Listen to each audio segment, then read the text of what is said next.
Welcome to the Black Script Storytellers. My name is Kevin Marable, and today our guest is an actress, filmmaker, and producer whose work spans both mainstream television and the independent film landscape. You've seen her on major series including Black Lightning, SWAT, Ordinary Joe, Atlanta, The Resident, and now in her recurring role as Kristin in the Onyx Collective and Hulu hit series Reasonable Doubt. On the film side, her credits also include Bruiser and The Comeback. Beyond her on-screen performances, she has built a strong footprint behind the camera, starring in and producing a range of independent short films and larger projects that reflect her voice, perspective, and creative commitment.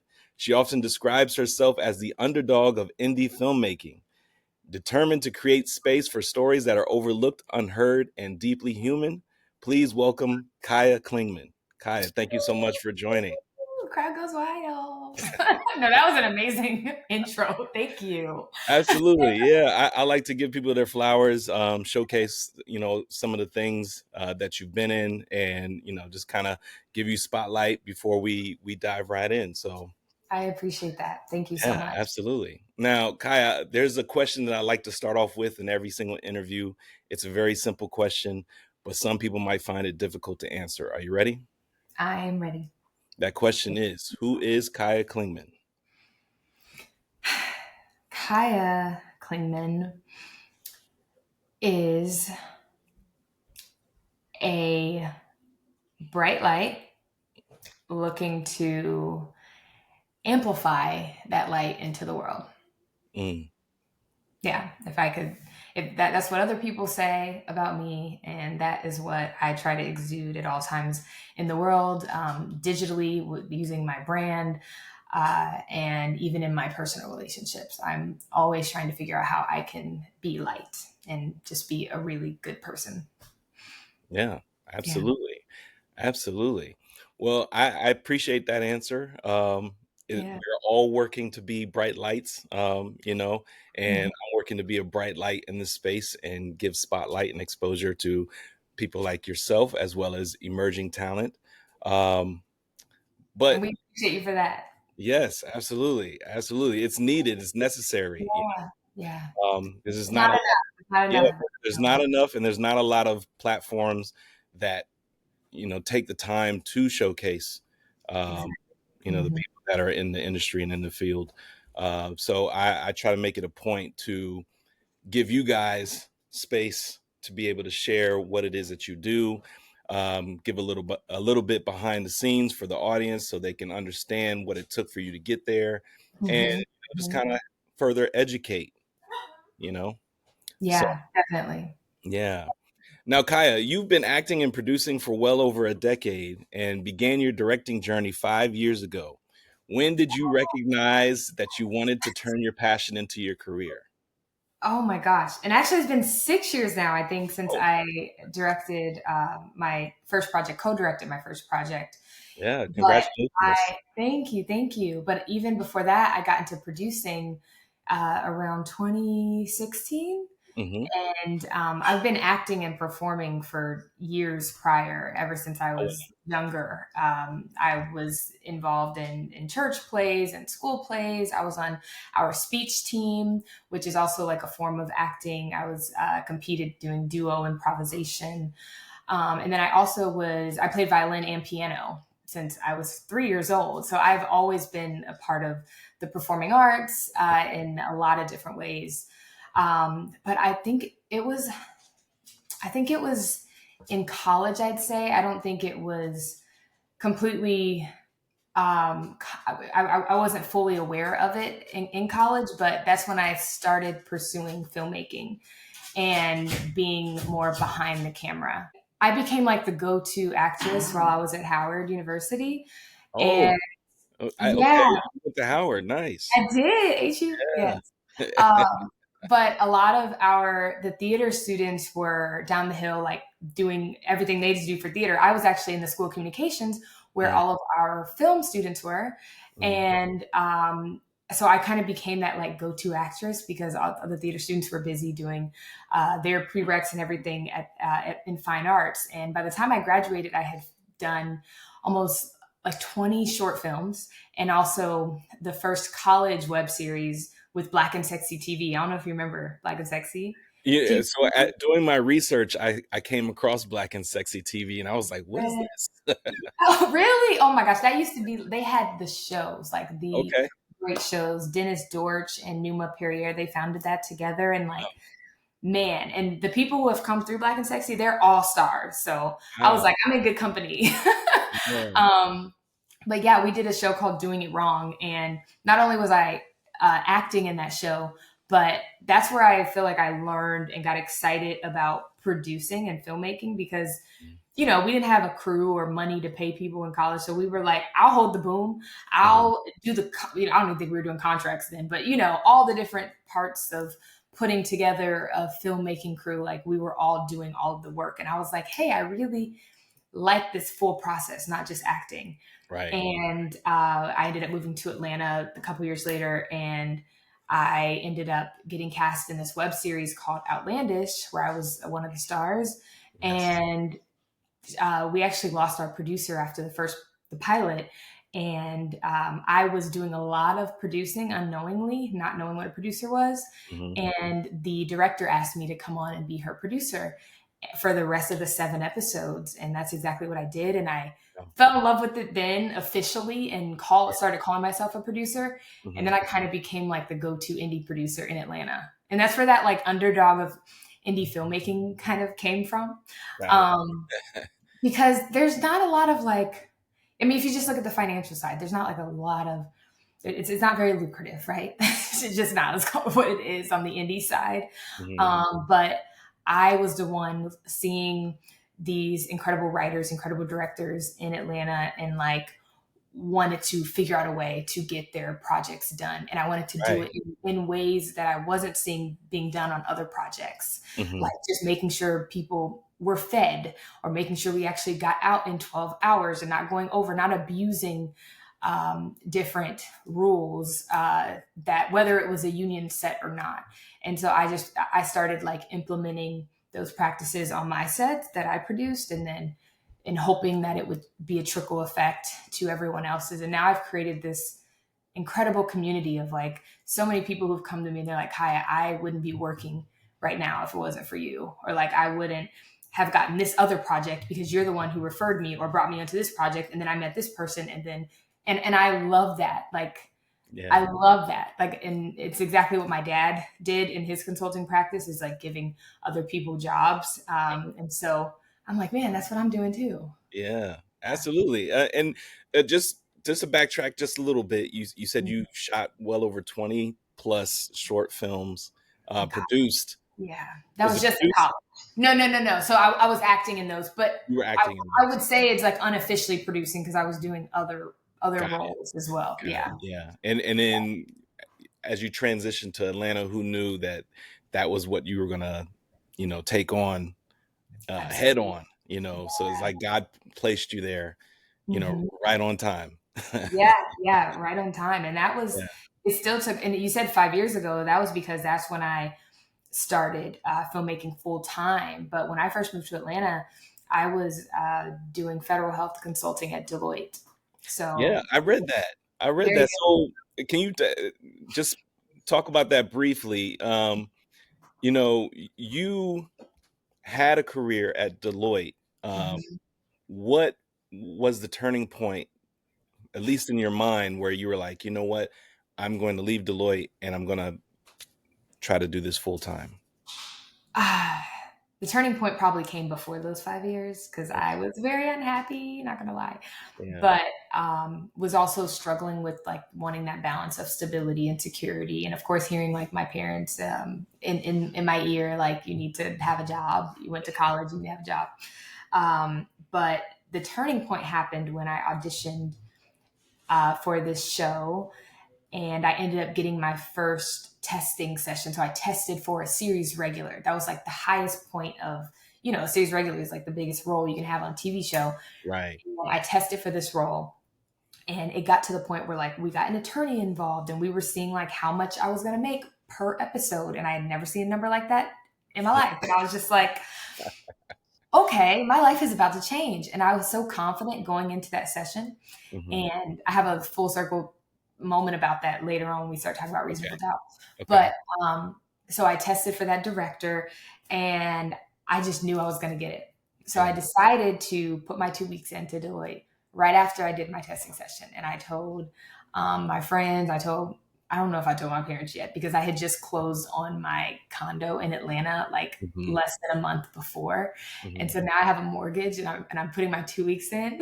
Yeah. Right. That was a turning point. I ended up not getting that role.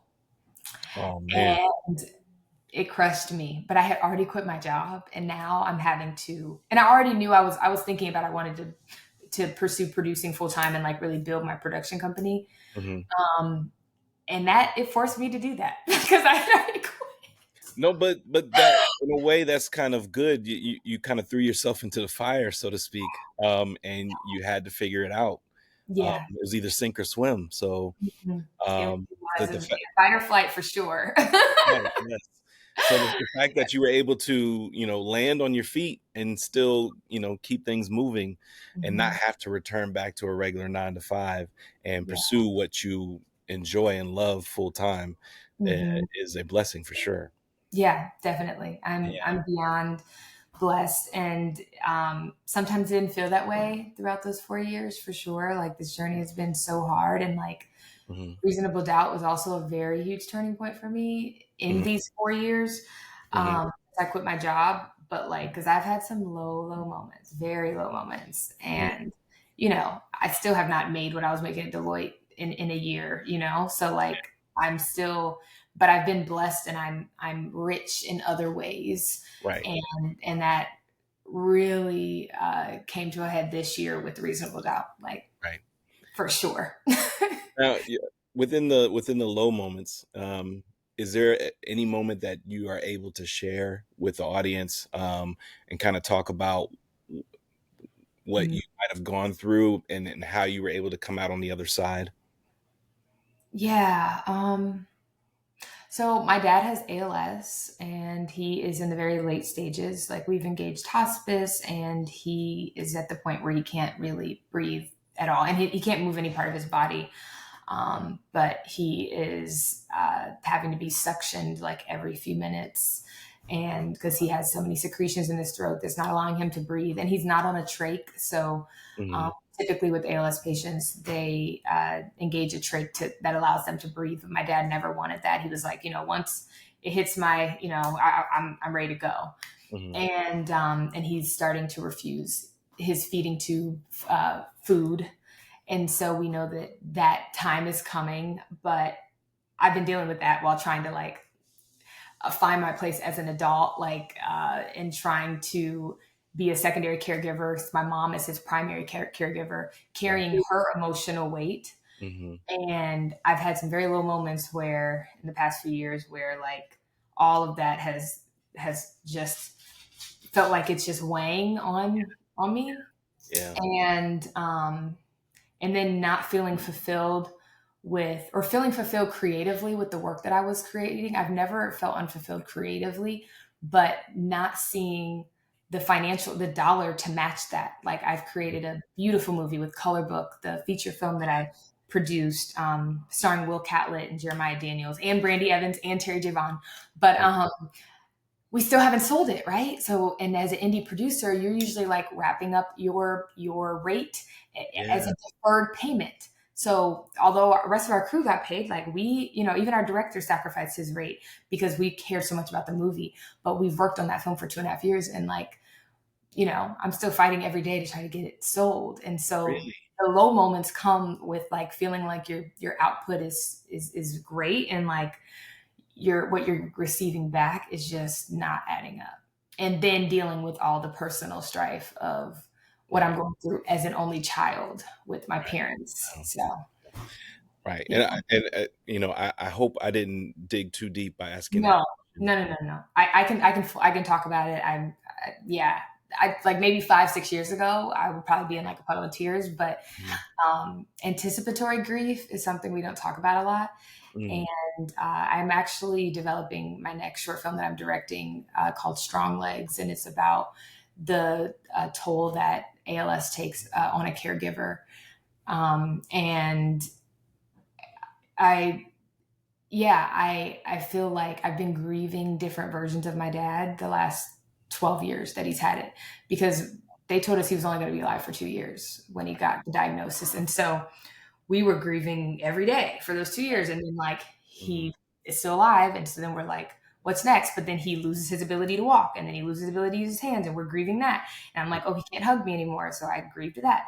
And now he can't look, it's like I've grieved so many times that, like, now I'm at a place where, like, I'm just trying to prepare myself, even though it's virtually impossible. But I see how much he's suffering and is being tortured as a prisoner in his own body, because that's what the disease does. And Mhm. just trying to get to a place where, like, I can be selfless and allow him to go Right. peacefully, because I do think he's hanging on for me. Yeah.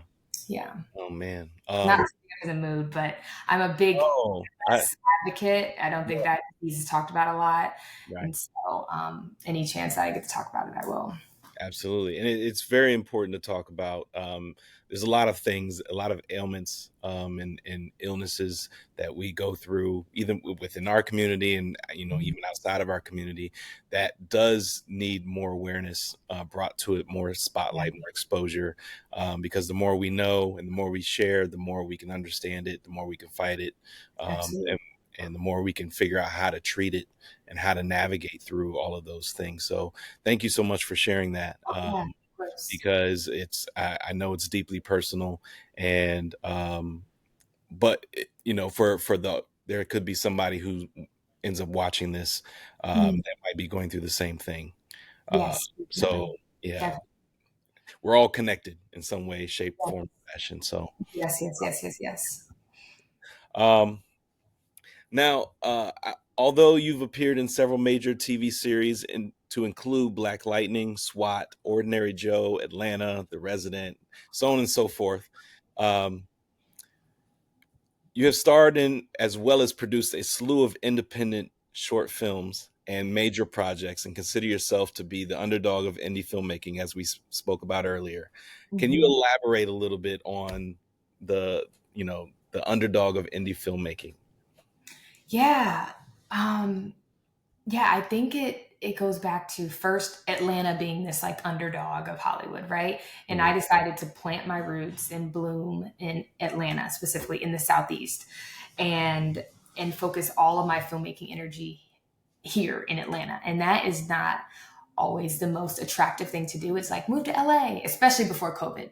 Post COVID Right. is a little different of story, but, like, I was like, I want to amplify the South and Mhm. continue to tell these Southern stories and, like, build this infrastructure here. Mhm. And it's hard to do that as, like, I was just like, it's just me. Like, it's just Yeah. me, and I'm a Black woman. And I just felt like there were all these odds against me. Mhm. And I didn't have formal training. I didn't go to USC and get a producer's degree, a MFA in producing or whatever. Mhm. And I was self-taught for the most part for a long time. And then I ended up doing the Southern Producers Lab in 2020, that really helped put some, like, a stronger foundation on what I had already taught myself and what I'd already experienced. But yeah, that underdog spirit, I've always felt like an underdog. And people do, like, typically root for the underdog, but Yeah. they don't see them coming. And people would always, like, be like, Kiah, like, you're always moving. I don't know what's going on. You're like this enigma. And, like, Mhm.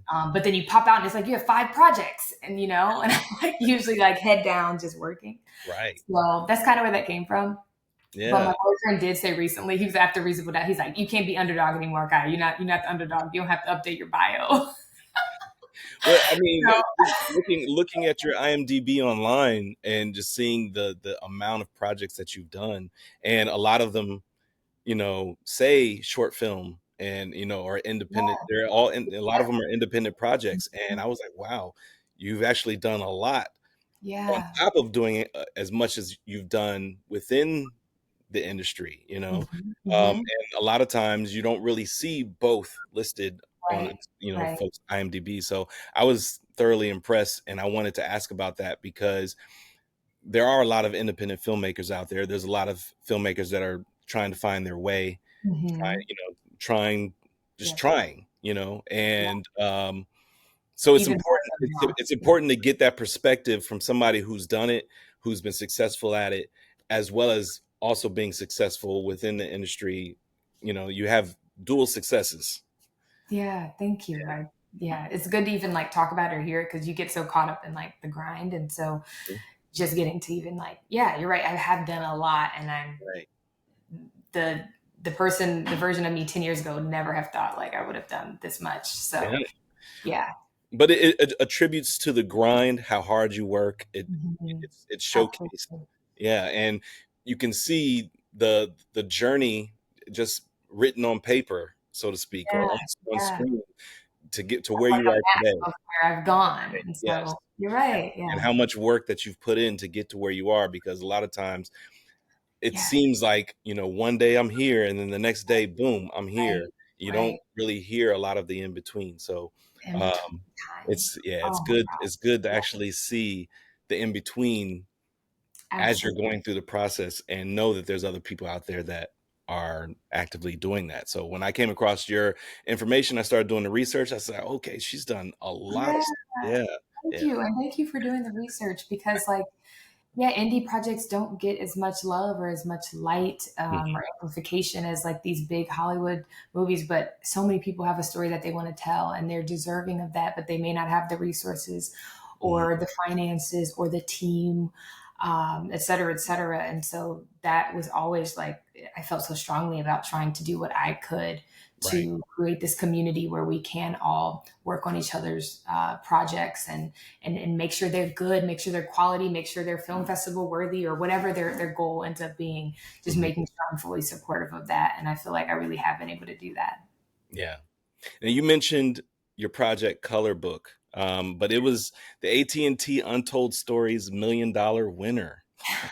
Yes, crazy. Oh my gosh, that whole process was a blur, but also just incredible. Yeah. Yeah, I can imagine. Talk a little bit about how that all came about. And then you also mentioned that although the project is complete, it hasn't been picked up yet. Please Mhm. talk about both. Yes. So I'll try to tell the story as short as I can. So David Fortune is the writer director. He actually graduated from Morehouse. We had met 6 months before he ended up pitching me the project at a director's panel at Morehouse College Human Rights Film Festival. Mhm. And he just watched me for the next 6 months. And he said, he always says like, I couldn't figure out if she was a director or producer or actor. And great thing, I'm all of them. but um, Multi-hyphenate. yeah, he had just moved back to Atlanta he's from Atlanta, but Mhm. from LA and he had got his master's there in Okay. directing. And so he knew that he wanted his debut feature film to be in Atlanta. And he had written Color Book, and it was a love letter to Atlanta. And Mhm. so he was like, I have to find an Atlanta producer for this. And so he ended up pitching me the project. I read it in one sitting. I couldn't stop flipping the pages. I absolutely loved it for all those reasons I mentioned earlier. Like it's a disability focused film. It's about Black fatherhood and it's about grief. And those things are just, they touch my heart and they are part of the types of stories that I want to tell. Mhm. And he was also shooting it in black and white. So he told me from the beginning, like, this is going to be a black and white drama. And I'm like, what? This is going to be amazing. Yeah. And he said, but I don't have the money for it yet. Um, I'm going to enter, this competition, the 2023 Tribeca AT&T Untold Stories program. Mhm. And if we get selected to be the finalists, then they'll fly us up to New York and we'll have to pitch in front of a live audience.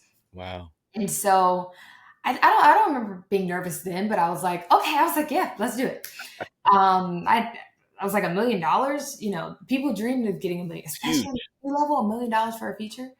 So we got to work. We created a short film, it was really a pitch video, but it felt like a short film. It took like 3 or 4 days to shoot it. We gathered a whole crew in Atlanta, Mhm. and we ended up making a film that showcased David's vision and how me and the rest of our producing team, we had brought on 2 other producers, who were also incredible. They were LA based, who were going to help bring the story to life. And we articulated that vision very well. But then we had to fly to New York and present it in front of a live audience, which was so nerve-wracking. Yeah. And not only a live audience, but 5 judges. And it was so nerve-wracking. I can imagine. They had a rehearsal like 2 days before. They flew us up like maybe 4 or 5 days before, and we got to actually have a rehearsal and see what the lights felt like, and they did a practice Q&A with us. But David and I had practiced for like maybe a month straight before with our family. We had our family come in and like drill us and give us different questions. We had practiced our script in and out. We practiced like holding, fake mics. And I was like, David, hold it up. Don't drop it. So we were ready and we were prepared. Yeah, that's it. That's the preparation right there. We were prepared. And I can't say like 100% confident that I felt like that we were going to win, but we also didn't get to hear the other 4 pitches, and everyone was, thousands of people apply to this. So the top 5 are excellent. Right. But we went last. So they picked like out of a hat, and we went last. So we couldn't even see anyone else. And the anticipation, we literally told them we wanted to go first, but they did it randomly. And we're like, of course we would get 5. And every group that went before us, we're just back there shaking. Yeah. And they're like 30-minute presentations. Each group, it takes 30 minutes because we're like, was it 20 or 30? It was a long time because you show your short film, you're doing your script, and then you have like 10 minutes or 15 minutes of Q&A too. So they deliberated for like an hour and a half. It was like the longest hour ever.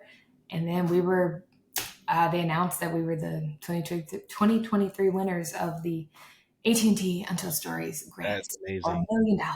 And we had a year to make the film, which already sounds very difficult to make a feature film. But the writer strike and the actor strike happened that year. And so that put things on pause, obviously. Did it? Absolutely. Yeah. We couldn't do any more development with the script, which of course we were absolute allies. I'm a part of SAG. So like absolute allies for the strikes, but like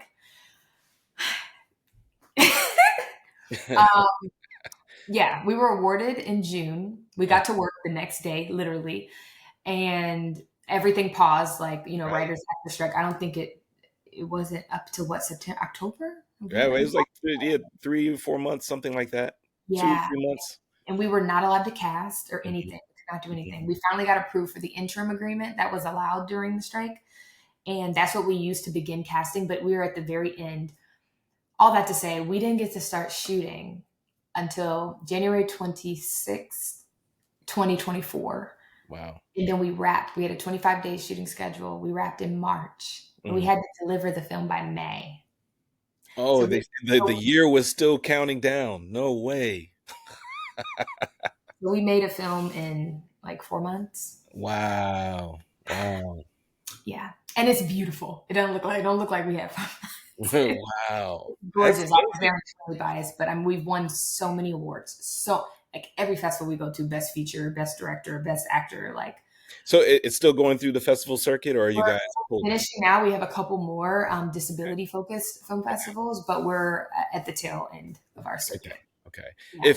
If at all possible, I would love to check it out. Yes, I can really sneak you a screener. Okay. Yeah, perfect. Yeah.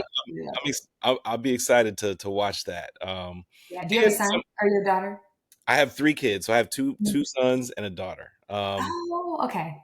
You're gonna love it. You were Black father. You were going, and you Will Catlett, like right. Yes, a beast. He doesn't get enough praise. No, I literally try to shout him out in every interview because I'm just like, he does not get enough flowers. Yeah, I try to get his attention online. I can't. You said try to get his attention? Yeah, I would love to talk to him at some point. Oh, I'm gonna text him right now after this. No, I will text him right now and tell him to set an interview. I know he's filming. What's the A24 show? Crystal Lake. He's filming. Oh yeah. Oh really? I was like, wait, can I say that? No, the Deadline article came out. So yes. I'm looking forward to that. Yeah. So, and I think he wraps into November. So after that, I'll text him after this, and y'all should definitely. I appreciate that. Yeah. More people need to see him, hear his voice, hear about his journey.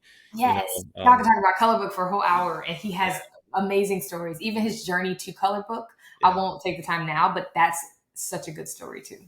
Awesome. Yeah. Thank you so much. Yeah, of course. Okay, so now let's get right to it. Let's talk a little bit about Reasonable Doubt. Let's do it. You played Kristin, who is Ozzie's sister. How excited were you when you realized that you landed the role? Just ecstatic, in disbelief. Yeah. It was a surreal moment Mhm. because I hadn't booked a SAG project in 4 years. I hadn't been on a Wow. big set like Black Lightning. I think Resident was the last project I had worked. And I honestly did not think I was going to be acting again because I had really pivoted to, produce color book and then working on my solo directorial debut that's going to come out next year. And I just was focusing on filmmaking, and this came out of nowhere, literally out of nowhere. But it felt so divine because the casting director that I hired for Color Book was the casting director for Reasonable Doubt. And that's why, that's how she even knew, or they knew, Erica and Dustin of the team, they knew to reach out to me. Right. And that's why it's like, what's for you is for you. And like, no agent, manager, representation, or lack thereof is going to get in the way of what's for you. Because like, I didn't get this in the traditional way where, you audition through your agent and then you wait, hear back, all that. Like, I literally got a text from casting and they asked me, hey, I think you should audition for this. And I remember Justin said, like, she has glasses, the character. And so, and I always say this, but like, some actors will wear, like, they'll have glasses as a prop, but I wear glasses in real life every day. So I was like, okay, this character, and it was just a one line. It was like, she's fiercely protective of her brother. That's like all I knew about the character for the breakdown. And I had 2 scenes. One scene was the scene in episode 3. Is it 3 or 4? I think 3, when Ozzie ODs and she saves him. And I have that conversation with Daniel, and I'm like, I'm the one who administered the Narcan or went to the library and got the Narcan. So I had that scene. And I had this really beautiful, intimate scene with Daniel that got cut. So it got cut from one of the episodes, but it was this really good scene where we got to explore more of Daniel's backstory, and they got to like build their chemistry and like show how they both are feeling very similar ways. But yeah, so I did that audition. I wasn't actually going to do it because I was in Cleveland for a film festival for Color Book and for another short film I produced. And I ended up meeting a filmmaker at the festival who told me that she had her ring light and all her, acting stuff for self-taping. And she was like, just come to my hotel. Yeah. And so went there, taped it, did not like the audition, but ended up still submitting it, and found out that I became like the only choice for Kristin, and they pushed me up to get approved by the network. And wow. And then they said I was in 9 episodes, and I was like, what? Like, going from, like a top of show guest star 1 episode, which I had done for The Resident, which was one of the most life-changing moments of my life, to thinking of Malcolm Jamal Warner and that relationship I built with him on that set, and him becoming my mentor thereafter. That was another one of the most beautiful moments I've had in my career. But to know that I'd be doing that for 9 episodes was just like, what? To going from not acting for 4 years, like, it's so hard to explain that feeling. But I can imagine. Just like, and God, what? Every step of the way, you were like, no, I'll, I don't really want to do it, or you kind of put it off a little bit. But I was tired of the rejection. I was tired of, like, there were sign after sign after sign that presented before you to say, no, this is for you. And so you finally was like, all right, let me go ahead and do it. And look what happened. I know, and did it, and it was good enough. And then we really all look alike. Like, me and Kyle look like, when I didn't find out who he was until after I booked it, and I was like, this is my brother. Like, I was going to say, look alike. The casting did an amazing job. Yeah. Amazing job. Everybody in the family, like, you guys look like a legit family. And not only that, you guys act like a legit family that is in the business, that has, dirt you're hiding the dirt, but it's not on the surface, but you can kind of see it, but you can't see it. Exactly. The secrets are secreting. Okay. Right. Yeah. Yeah. Yeah, it's great. Um, I will say I did love the interactions between your character and Tim Joe, who plays Daniel. Did you both have to work on developing the chemistry together, or did it come natural to you? It really came natural. But we did have conversations like outside of set. And Tim was, first of all, like my first day on set, I'm like overwhelmed, first of all, because I'm like, I have a trailer. I'm so used to I'm in filmmaker mode where I'm like, you do what you got. Like you're definitely not in a trailer, but you're running around like putting out fires constantly. But I Right. walk in, a PA is just like, here, come to your trailer. I'm just like, okay, I don't have to be like working or moving or like it was Right. crazy. So I remember they were walking me over, I think for rehearsal, and Tim comes out, and this is my first time meeting him, and he like gives me a huge hug, and he's like, "We're so excited to have you." I'm like, "I've been dying to meet you. I'm so excited." And I was just like, I don't even think I said a word because I was so nervous, and I was just like, "Hi, okay." He's like, "I'll see you later at the table." Right. And from that moment on, though, like again, it goes back to just being a good person because there are people who like aren't great people. They could be very talented but not great people. Hmm. And Tim is an amazing person, and we got to know each other more and more and deeper, just chilling in between set and having like really, really, vulnerable conversations about life, and like that alone, I think helped build our chemistry on set. Hmm. Uh, but I think from the beginning, from like one of our that scene that I told you that ended up not making it. But I remember that scene. I have to like touch his hand, and we have like it's just a very intimate moment. And I remember us Right. both like we were like, oh, that one felt good. Like I think we really we're finding the Kristin Daniel chemistry. And Hmm. then from that there on, like It was easy. it was easy. Yeah, Mhm. we both experienced our first intimate scene though. To get like we Wow. both had never had an intimate scene. The one that was in 305, and Yeah. preparing for that, like that was an entire thing. But it was also like fun because we worked with Amy, who is incredible director. Hmm. And I remember telling her like, hey, we both have glasses, and we were feeling nervous of like, because when you kiss someone like with The glasses they'll glasses. hit. And Right. she was Yeah. like, let's make that a part of it, like, and they actually used that part where like our glasses hit, and it's like take them off. No, So but that's natural, and I mean, everybody on the show, it just seems like you guys have been together for so long. The chemistry's there. You all get along off camera, offset, yeah, and that's so important because there's so much of the story that you aren't seeing that isn't even on the script. Like we're having to create these backstories or these in between times. Like when you're seeing Jackson Lewis, Daniel and Kristin are off doing something else, or Mhm. Kristin's babysitting Ozzie, but we're not seeing every time that happens. So like Right. we have to fill in those gaps Mhm. as actors and like create that chemistry of like, hey, we're closer in 307 than we were in 303. Right. Right. Yeah, and Yeah. I can imagine, having to ramp that up every episode, because you also have to show when the two of you meet, and then from the time the two of you meet to the two of you start to grow, feelings for each other, and then Mhm. after growing the feelings for each other, the feelings become stronger. So it's elevated every single time, and Absolutely. that's Yeah. not And that's that's the not fun easy. part. Yeah, that's not easy to do. Yeah, no, it's not. And especially with Kristin, because we get to like peel back Hmm. her layers like an onion just every episode, like what's Yeah. more and more. And people are just like, she is the mysterious suspect of the season. Listen, I have my own suspicions. I kind of Ooh, feel well, like tell I me what you I know. do. I think so. During this season, obviously, there's been several points to try to take you off the path of who you think the killer is. You know, Definitely.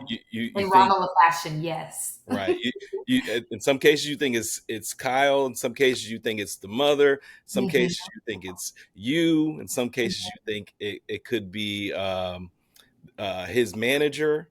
You mhm. know, Mon- and Monica, yes. yes, Monica, yes, and now I'm at that place. Obviously, after the last episode, I'm like, okay, you're the killer. You gotta be. You gotta be. I mean, there's only what, one episode left, two episodes left? Yeah, one left. So all of your questions will be answered tomorrow night. Yes. So everybody, you got to tune in for Yes, sure. I'm so I'm excited. definitely going to be So tuning excited in. about that. So excited. Yeah. You also got a chance to work with Terry J. Vaughn. Yes. And she was a director of one of the episodes, episode Mhm. 6, I believe. Yeah, episode 306. Yes. 306, episode Yeah. 306. And it happened to premiere on the day of her birthday as Her well. birthday, and we did a watch party for her. Right. Yes, and And you Brandy had flew worked, down, and right. yeah, it was You had amazing. worked with her before in Color Book. Yeah, so I got to cast her and be her producer for Color Book, and then Right. she got to direct me as an actress. Like, how amazing! And I have looked up to her since before Color Book on the filmmaker side, but mostly as a multi hyphenate side, because Mm-hmm. there aren't many of us who are like really doing all of the things and doing all of things well, and she is one of them who I look up to and just want to learn even more from, because I'm like, she really is directing. She has her own show that she's acting in and producing, and then Right. I mean she's really doing it all. Yeah. Yeah. I'm super happy for her. I know she's been pushing hard for a very long time to get her own show, her own series, and is doing well on Netflix. I hope it continues on. Yes, A absolutely. lot of people watch it. I'm one of those people. Me and my wife, obviously. Yeah. But yeah. So let's see. I know kind of got off on a tangent there. So let me. Yeah, no worries. We can wherever you want to No, go. I know you said we have to wait and see, but is there anything that we can potentially expect for tomorrow's episode? I think, if there are any secrets for those to be revealed. Um, and like I said, all your questions, everyone's questions, they're all going to be answered. It's Yeah. like, we promise it'll all be answered in this episode. And I think for Kristin specifically, she's going to have to confront everything that she's been running from. Once and for all. Da, da, da. But yeah. What has been your favorite moment working on the series? Watching back or when I was filming? During the process, or even watching back, or maybe one of each. One of each. Okay. We'll start with favorite moment watching was probably, I was such a huge fan of Richard Brooks, like before I was a Being Mary Jane stan, like Deborah Union. Oh my gosh, just love her down. And so when I found out Richard Brooks was going to be in the show, I was just like, what? And I think watching the show now and watching all of his interactions, especially with Lewis, it's just like, he's so good. And he was just the perfect person to cast for this role. And it makes me, reminisce on watching Being Mary Jane and like how he showed up in that role. And so, yeah, I think watching, I personally am loving that storyline. Between Richard and oh yeah, and McKinley. McKinley. Yep, definitely. And then on the personal side, I was really proud of my courtroom scene. I know a lot of people, fans were like, "Oh, she up there acting just like her brother because she can just, them alligator tears or those, fake tears." And like, Kristin really was in shambles. She doesn't take the spotlight well like her brother. She can't do improv on the spot like him. And so she crumbles under pressure. And so I think as an actress, I was very proud of that. I worked with the coach before that scene, and I think she really, really helped me get there. And I had Terry J. Vaughn on that episode too to really guide me there. And it was a very vulnerable moment. And the courtroom scenes are hard because they're very long. They're so long. They can take all day. They get so many different angles. And so I had to be in that space for a very long time. And I'm just proud of my performance and how I was able to commit there and really go there. And how it was perceived as Kristin. I think it was just really fun to see how people perceived that or like thought I was like putting on. And I'm like, wow, that's so interesting. But I really loved both of those moments from the show. Nice. Were there any mentoring moments or surprising collaborative choices that helped shape Kristin's development? That's a really good question. Mentoring moments.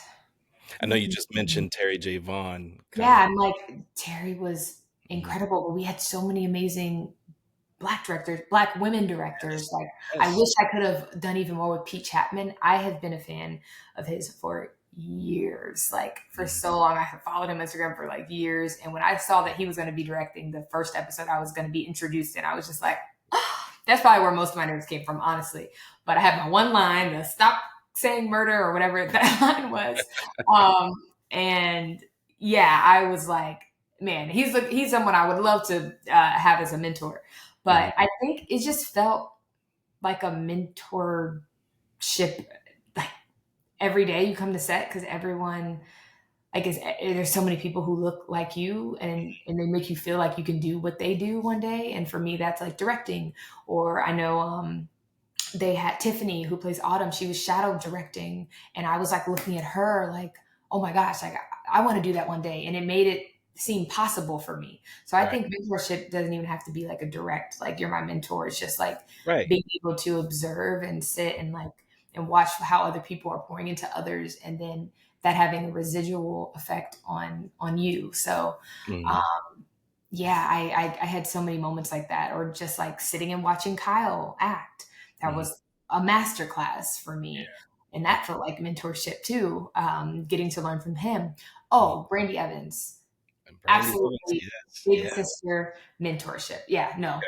mentor. I don't know how I didn't mention that first because that woman came in and there were so many things that like I came in kind of with my producer hat on and it was very hard for me to take it off. And Brandy got to see me as a producer with doing Color Book. And there Mhm. were moments where Brandy was like, Kiah, no, you don't have to ask that. Or like, don't go ask that because you sound like a producer right now. Like you're an Oh. actor. And I'm like, oh, okay. Or even just small things I had forgot not being on set. Like it was something with the mic pack or like, oh, I was slamming the door the moment after Ozzie ODs and I'm like walking with Tim, with Daniel. I Mhm. like kept slamming the door and Brandy like pulled me to the side and was like, hey, don't do that because then we're gonna have to do ADR over it later. Got it. Huge mentorship. So like the Yeah. sound person's not mad at me, the director's not mad at me because we don't have to redo takes. Right. Oh my gosh, she gave me so many nuggets. Even like we're getting a publicist, like Oh, things wow. like that, helping me as just a big sister.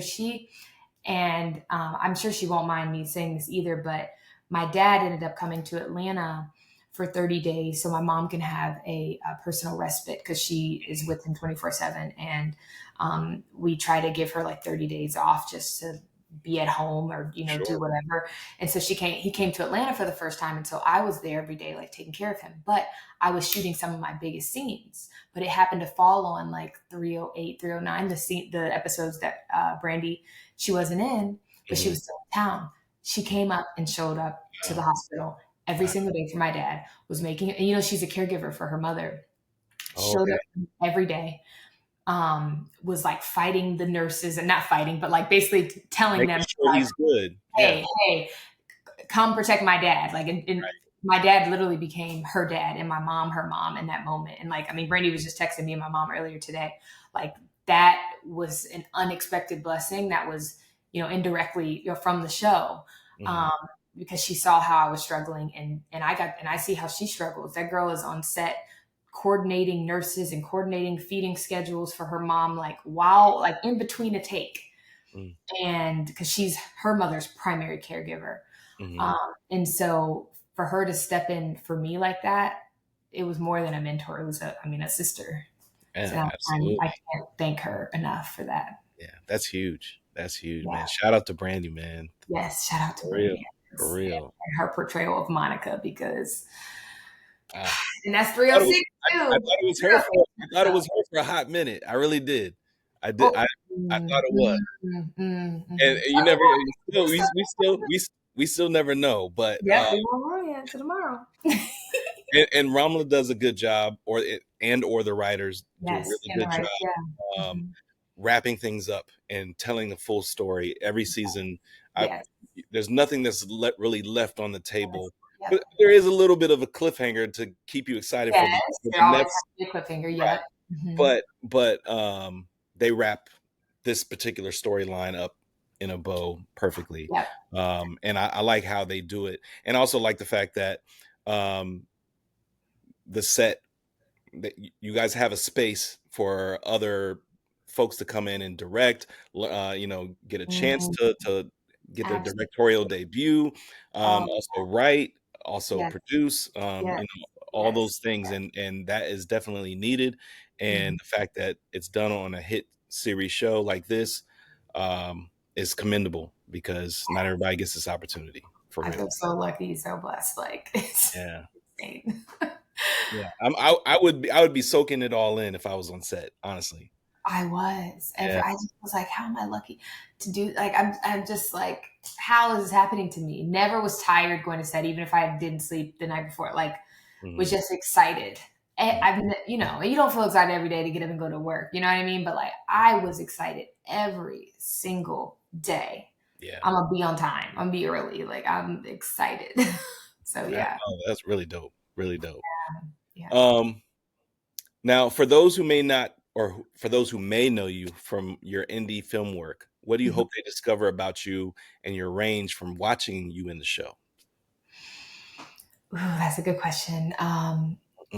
I just want to continue to promote the fact that we can do it all, that there's a path for creatives to fully be multi-layered and multi-hyphenates, and the same work and effort that I'm going to put into my filmmaking career, like I'm also putting that into my acting. But it's okay to take a break from one or all of them and do something else and try something else, um, and you can come back to it. Mhm. You can absolutely come back to it. This is a career where it's not linear, and it can go like this, and then back here, and then over here. Right. And I'm experiencing that in real time. And like, and people have been like, "Oh, so are you not producing anymore?" I was like, "No, I still want to do all of it. But right now, yeah, I'm focusing on acting, or I'm going to Right. see what's next. But I'm still attached to a amazing horror comedy that we're trying to get financing for Mhm. next year. And I'm waiting on my world premiere selection for my directorial debut. So like, and there's so much waiting in this industry too, that you have to be involved in like other pockets, or you have to like um, really just be well-rounded, a well-rounded creative, because Right. you can't just like do one thing anymore, unfortunately. Right. You got to do things to keep things going. Yeah, and to keep your creative spark too Right. going. Exactly. Exactly. Yeah, Now, you also have a short called Her Pretty Vagina. Can you talk yes. a little bit about what the film is about and why it is an important story to tell? Yes. So Her Pretty Vagina is going to be my solo directorial debut on the narrative side. Yeah. Congratulations. Thank you. And it's a story that is very close to my heart. So it explores the complexities of women's health. Mhm. And it's about a woman who goes on this desperate quest to find empathy and to get other people to understand her pain. And we tackle women's health topics like endometriosis, painful periods, and HPV, hence her pretty vagina. And Oh, so wow. we're shedding light on, I know a lot of people don't get it, so I always have to spell it out. But in the movie, I made it very clear at the end of the movie that like this, if you didn't catch it throughout, then you'll get it. And by No, the that's brilliant. I like that. Yeah. Thank you, but it's not a documentary. It's a narrative, and it's a dark comedy too. Okay. So it's starring Vince Swan and Taylor Polidor from Beauty and Black, who plays Yes. Kenny. Yes, and Stephen Ruffin as well. Mhm. And I'm very proud of it. I think it shows my like the types of stories that I want to tell as a director.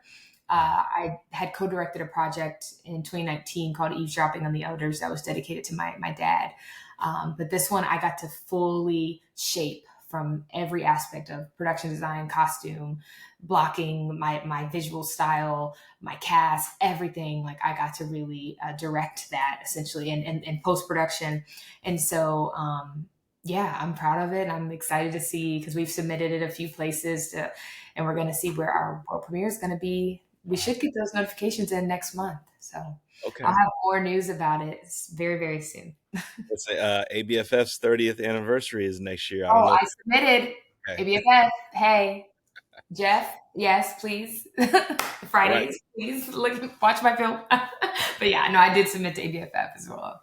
Yeah. Good. Good. Good. Yes. And your production company is called Kiah Productions. Yes. How do you decide what stories to champion?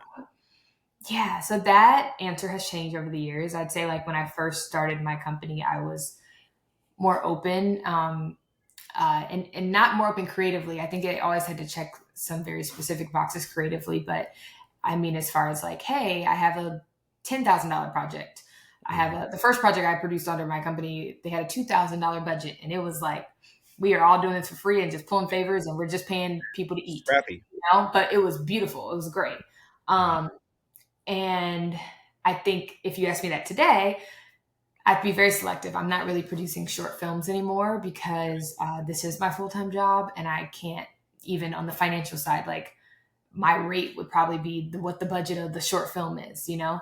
And right now, for short films specifically, I do consulting work, like hourly or depending on what they need. If they need me to look over their budget or help prepare a budget or do story or script notes or whatever they need. Um, I will consult for them. But yeah, I think on the creative side, I'm really trying to amplify stories that other people are afraid to tell and amplifying stories that focus on underrepresented communities, typically with a surreal or like psychological angle, like I've done with Her Pretty Vagina. And yeah, just having a twist on it, like whether it's a drama, kind of like genre bending. I'm really into genre bending films as well. I Yeah. love genre bending, or hybrid style films where you get a lot of different concepts into one, and Mhm. you're able to like wrap it all together and make a interesting story out of it. Yes. Yeah, Yes, yes, yes. Those are the most fun for yeah, sure. absolutely. So, what's next for you? Okay. So I'm finishing post-production for a film that I didn't write, but that I directed, called Capriccio, and it's a romantic musical. So Okay. that one was very exciting and very fun to direct. And that was the first time I got hired to just direct, and like I didn't write it. So they had producers who put everything together, and I got to just come in with my vision. So I've had an amazing time working with that production team. And then the feature that I'm in development for is called Randy Mandy and the Curse of the Plaza Theater, and it's referencing the Plaza Theater here in Atlanta. And I'm a producer on that, and that's going to be directed by Christina Arjona, who's a talented filmmaker here in Atlanta, and we are currently raising financing for that project. And on the acting side, I am open. I'm ready to see what is next. I just booked a commercial, so Oh, I'm actually congratulations on that. traveling tomorrow to film that. Okay. But yeah, I'm excited to see where Reasonable Doubt is going to take me because I have a feeling it's gonna Oh, it's open not up over. Yeah. doors for sure. Yes, for sure, for sure. We haven't seen the last of you, and that's both in front of the camera as well as behind the scenes. So I know you're going to actively be working. You're going to be doing a lot of things, and you're going to, just keep the ball rolling for sure. Absolutely. I won't ever stop. That's one thing people tell you. Like, I won't stop. All those in between moments, I'm still moving. It just may move over here or over here. So, yeah. Yeah. Well, Kaya, I like to give my guests the final word, whether that be a piece of advice that was passed down to you, a quote that you'd like to live by, or words of encouragement. You can say one of the three, or you can say all three. It's up to you. Okay. Um, yeah, I'd like to encourage my fellow creatives and just let them know that it is okay to take a pause in this industry when you need it, to take a breath, and that your fight in this industry is never for nothing. Right. And the work that you're putting in now, you will be rewarded, whether it is now or whether it's 10 years later. I know a lot of people in this industry say like there's always a formula, or if you audition for 10 years and you'll finally book something, and it's like, no, none of that really matters. I think like you continuing to seek your best creative self is going to lead you to exactly where you are destined to be. Mm-hmm. And it may not always look like you intended, but it'll be the right thing for you, like always. Yes. Yeah. Well, thank you so much, Yeah, Kiah. I thank truly you appreciate so it. much. Thank Yeah, you, thank you, thank you. This has been incredible. yeah, Like thank really, you. really No, amazing. I feel no, very this has been incredible for me as well. I'm a fan. Me and my wife are fans of the show. Like I said, for y'all um, to see tomorrow. I You gotta definitely let me know your thoughts once you watch it. will. Please. I will. Yeah. And I'm definitely also looking forward to checking out Color Book if I can. Um, Yes, yes. I will and definitely talk to you. and any other projects that you have going on, please let me know. I I know will. that you said you're looking for you're still looking for a buyer for Color, Yes, a distributor. a distributor. Okay. And then you're also looking for funding for several of your projects as well. I think I heard. Yes, exactly. Yes, Okay. for my short film about ALS and then the horror comedy that I'm working on. Okay. Hmm. Okay. Well, I will try my best to work behind the Okay. scenes to see if I can get some people in front of you that might be interested. Okay. You never know, Yes, So I'd love to have a conversation. So, yes. yeah, Thank you so absolutely. much. Kiah Clingman, everybody. Yes. Thank you.